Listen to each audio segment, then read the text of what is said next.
How to Solve a Problem, The Rise and Falls of a Rock Climbing Champion by Ashima Shiraishi, illustrations by Yao Xiao.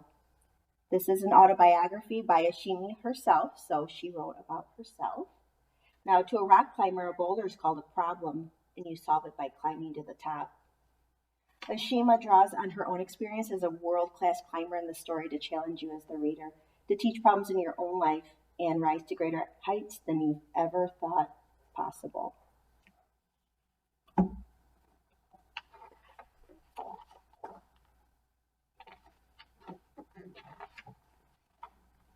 I am Ashima.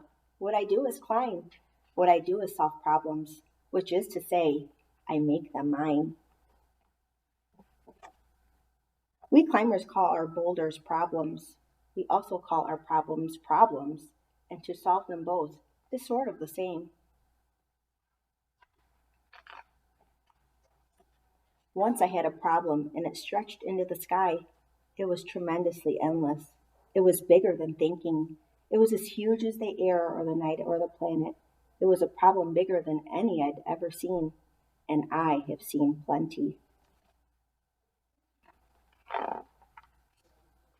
There were twists and turns. There were places that looked as slick as glass. One part was arched like a question mark.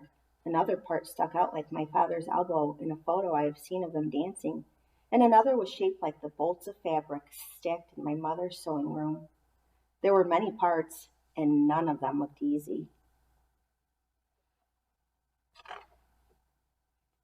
I sighed and clapped my hands full of chalk, which is what I do before I solve a problem.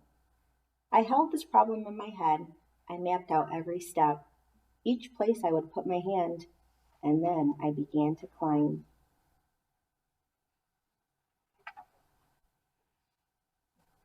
Dug my toe into the dot of the question mark, jammed my fingertips into the bend of my father's dancing elbow, kicked my leg over my mother's fabrics.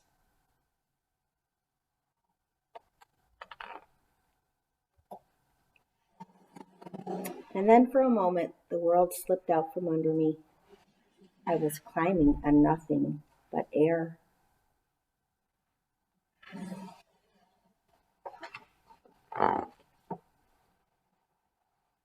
The ground beneath me rushed up and pressed onto my back like the hand of a giant named Gravity.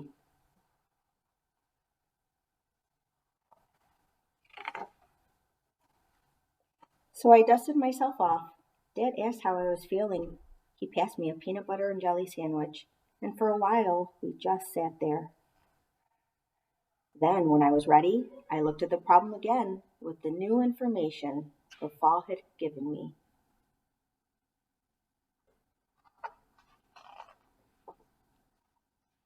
Each fall is a message, a hint, an idea, a new way to move from over there to over here. And so I started, and so I fell, and so I climbed again, listening to what the fall had told me.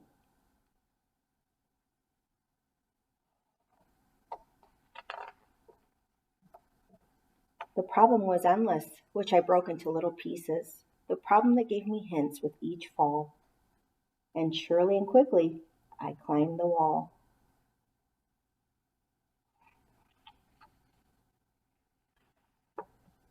I dug my fingers there and here and stretched my arms like ropes.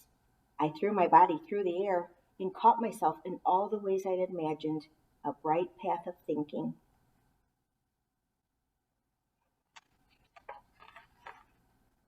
And there at the top of the problem, I looked down at the bolts of fabric, the dot of the question mark, the bend of the elbow, and I waved hello at the memory of how hard the problem was.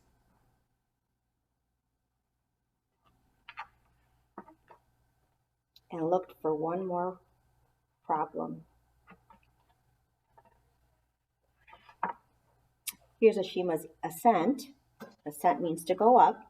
April 3rd, 2001, she was born. At age 6, she begins climbing. At age 7, Ashima enters her first climbing competition. At age 8, Ashima solves the problem, and the boulder is rated V10 for difficulty, a grade only expert climbers can achieve. Age 9, she climbs her first V11 and V12 problems. Age 10, she becomes the youngest person ever to climb a V13 problem, which only elite climbers and professionals can climb at this grade. At age 13, she climbs in South Africa her first V14. At age 14, she becomes the first woman in the world to climb a V15 boulder problem. She's the second person ever to solve this problem. Age 15, she sweeps the IFCS Youth World Championship for her third year running and also places first in SCS Nationals. And what comes next? The sky is the limit.